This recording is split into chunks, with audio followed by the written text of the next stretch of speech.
बात करेंगे नून लीग के सीनियर रहनुमा सेनेटर इरफान सिद्दीकी से। हमारे साथ मौजूद है। बहुत शुक्रिया इरफान सिद्दीकी साहब, आपने हमें वक्त दिया। हम उन कयास आराइयों पर बात करना चाह रहे हैं जो मुख्तलिफ ज़राए से सामने आ रही हैं, और वो खबरें ये हैं कि नवाज शरीफ अपनी रिवायती वज़ादारी, अपनी सियासी रवादारी का सबूत देते हुए अडियाला जेल में अपने सियासी मुखालिफ, बल्कि सबसे बड़े सियासी मुखालिफ पाकिस्तान तहरीक इंसाफ के बानी से मुलाकात का इरादा रखते हैं। ये आप चूँकि बड़े करीब रहे हैं नवाज शरीफ साहब के, चाहे वो लंदन में रहते हों चाहे वो पाकिस्तान में, उनकी तकारीर लिखने का, उनको मशवरे देने का सियासी हवाले से तो आपका बड़ा क्रेडिट रहा है। तो हम आपको इसलिए हमने मदऊ किया कि आपसे ये जान सकें क्या ये खबर दुरुस्त है।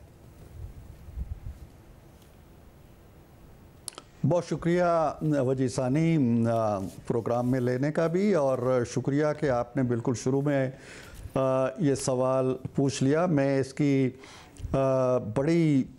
बड़े दो टोक अंदाज में, वाज़े अंदाज में, गैर मुबहम अंदाज में इसकी तरदीद करता हूँ। ऐसी ना कोई तजवीज़ डिस्कस हुई है, ना मियाँ साहब की तरफ से इस तरह का कोई इजहार हुआ है कि वो जाना चाहते हैं, ना इस तरह का कोई प्रोग्राम बना है।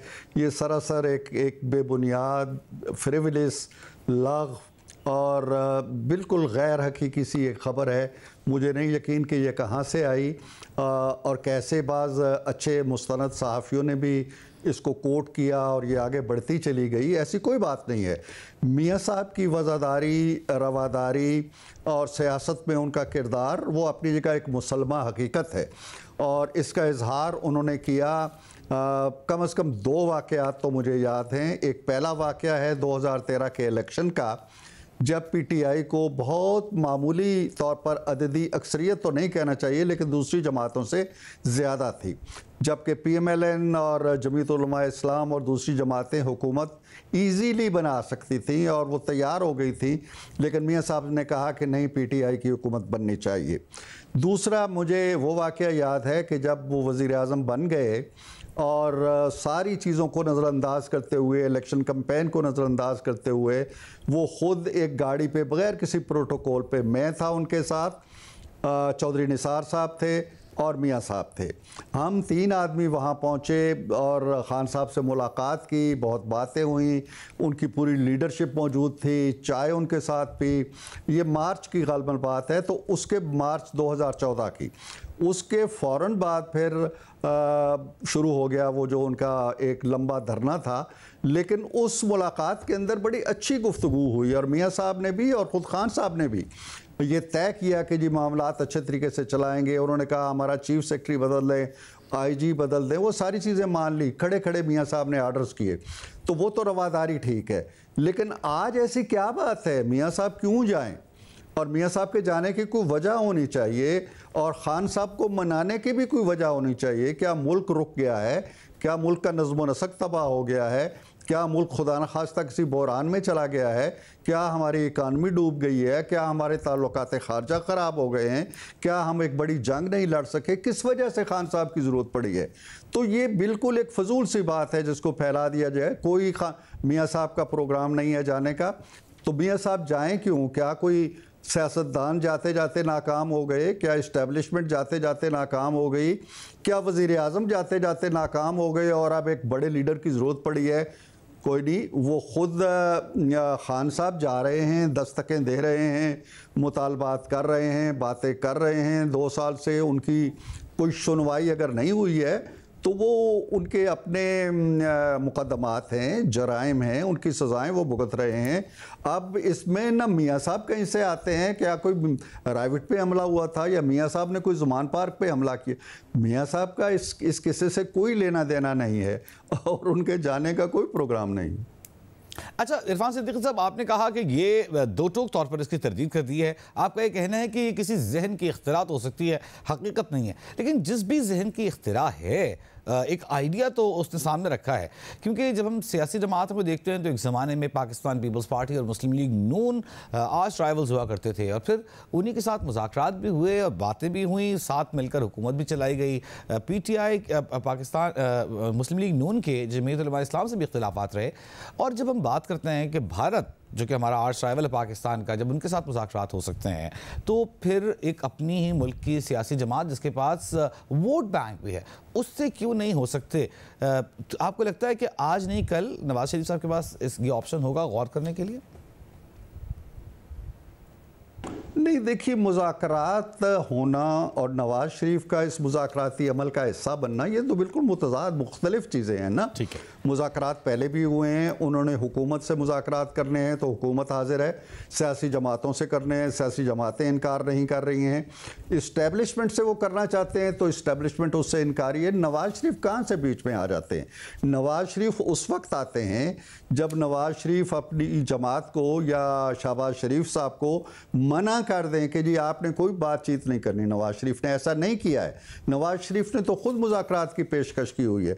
आएँ, बैठें, मुज़ाकरात करें, अपने मुतालबात लेके आएँ, अपना एजेंडा लेके आएँ, मुल्की हवाले से, पार्लियामेंट के हवाले से, कानून साजी के हवाले से जो चीज़ें वो चाहते हैं, आएँ बैठ के डिस्कस करें।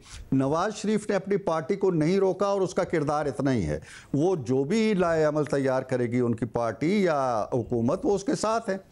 तो वो तो अगर रुकावट बन रहे हो तो फिर तो हम उनसे जाके कहें नहीं मियाँ साहब हमें इजाज़त दे दे। मियाँ साहब ने नहीं रोका है, लिहाजा खान साहब या उनकी पार्टी, ये सारे मसाइल उनकी पार्टी और खान साहब के अपने हैं।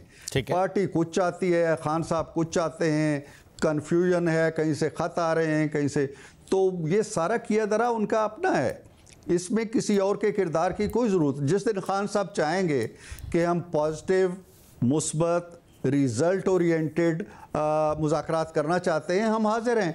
शाम को कहेंगे शाम को बैठ जाएंगे, सुबह कहेंगे सुबह बैठ जाएंगे, हमारी तरफ से कोई रुकावट नहीं है। अच्छा, लेकिन इरफान सिद्दीकी साहब, एक लम्हे के लिए नवाज शरीफ को छोड़कर अगर ये बात करें कि हुकूमत मुज़ाकरात के लिए, क्योंकि इस वक्त आप जानते हैं कि मुल्क के अंदरूनी फ्रंट्स पर दहशतगर्दी के एक बहुत बड़े फरीक का सामना है, और इस वक्त अगर मुल्क में सियासी इस्तेहकाम हो, आपस में दोस्ती हो, बाहमी भाईचारे की फ़ज़ा हो, तो मामला बेहतर तरीके से हल हो सकते हैं। इस मौके पर शिकायत ही की जाती है कि हुकूमत जो है वो माहौल ही साजगार नहीं बना रही, कॉन्फिडेंस बिल्डिंग मेजर्स हुकूमत की जानिब से दिखाई नहीं दे रहे, जो वकला हैं उन्हें मिलने नहीं दिया जाता, जो सियासी रहनुमा हैं पाकिस्तान तहरीक इंसाफ के, जो बड़े लीडर्स हैं, उन्हें उनके बानी से मुलाकात से रोका जाता है।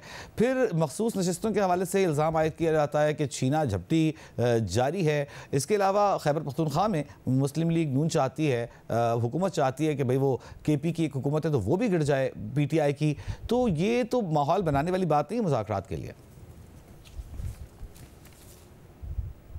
देखिए, ये सारी चीज़ें जो आपने गिनवाई हैं, इनकी कोई हकीकत नहीं है। बुनियादी बात यह है कि मुज़ाकरात उसी वक्त होते हैं जब माहौल के अंदर एक कशीदगी होती है या एक दूसरे से दूरी होती है।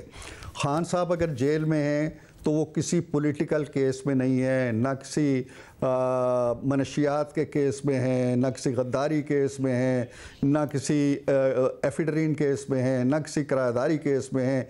उन पे केसेस बड़े वाजे हैं, हुकूमत ने नहीं बनाए हुए, वो केसेस चल रहे हैं और उन्हें रिलीफ भी कहीं मिलता है, कहीं सज़ाएँ हो रही हैं, तो वो एक सिलसिला चल रहा है। दूसरा ये है कि उनके नामा-ए-अमाल के अंदर एक ऐसा वाक़या है जो आपकी पूरी तारीख़ में कहीं नज़र नहीं आता, वो है 9 मई।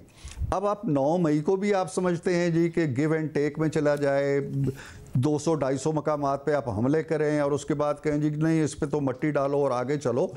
हम फिर भी आगे चलने को तैयार हैं, लेकिन वो कोई लाए अमल लेके तो आए ना। अब आप देखिए, मैं एक बड़ी ठोस बात आपके सामने करने लगा हूँ। 4 या 5 असीरान उनके हैं जो कोर्ट लखपत में बैठे हुए हैं, वो बड़े लोग हैं, वो कमिटेड लोग हैं, वो लायल लोग हैं अपनी PTI के साथ। कोई उनको मिलने नहीं जाता, वहाँ तो कोई नहीं कहते हमारी मुलाकातें नहीं हो रही, कोई लाइन नहीं लगती, कोई किसी अदालत में केस नहीं जाता जी हमें क्यों नहीं शाह महमूद से मिलने देते। वो उनको भूल चुके हैं। उन्होंने ख़त लिखा एक, और ये सारा इकट्ठ हुआ, उस ख़त पे कोई बात नहीं हुई कि वो क्या कह रहे हैं। वो अगर परसों जो उन्होंने प्रेस टॉक की, वो आते कि जी हमने ये ख़त पढ़ा है और हम चाहते हैं कि इन बातों पे मुज़ाकरात शुरू होने चाहिए। क्यों नहीं होता? इसलिए कि वो डरते हैं कि हम कोई इस प्रेस कॉन्फ्रेंस में बात कर देंगे, खान साहब कल कोई और बात कह देंगे। तो अगर पार्टी में और खान साहब में ये फासला है और फैसला साजी का फुकदान है, तो उसकी ज़िम्मेदारी भी हम पे आती है। कौन से कॉन्फिडेंस मेजर हम इख्तियार करें, उनका नाम बताएं कि जी ये कॉन्फिडेंस। उनको वकला मिलते हैं, उनको बहनें मिलती हैं, उनके मैंने पहले भी दावा किया, फिर दावा कर रहा हूँ कि जितनी मुलाकातें खान साहब से हुई हैं 2 साल के अंदर, इतनी मुलाकातें पिछले 20 साल में बाकी कैदियों के साथ नहीं हुई होंगी उनके लवाहिकीन की। उसके बावजूद और फिर जब मुज़ाकरात होते हैं, बातचीत होती है, मुबाहिसा होता है, गिव एंड टेक होता है, तो वो इस पे नहीं होता है जी कि सुबह भी मिलने दो, शाम भी मिलने दो, रात को भी मिलने दो, खुले मैदान में मिलने दो। इनकी तो कहानी शुरू यहाँ से होती है, खान साहब को मिलने दे, वो बात ख़त्म होती है, अगले दिन मीटिंग होती है, खान साहब को मिलने दे।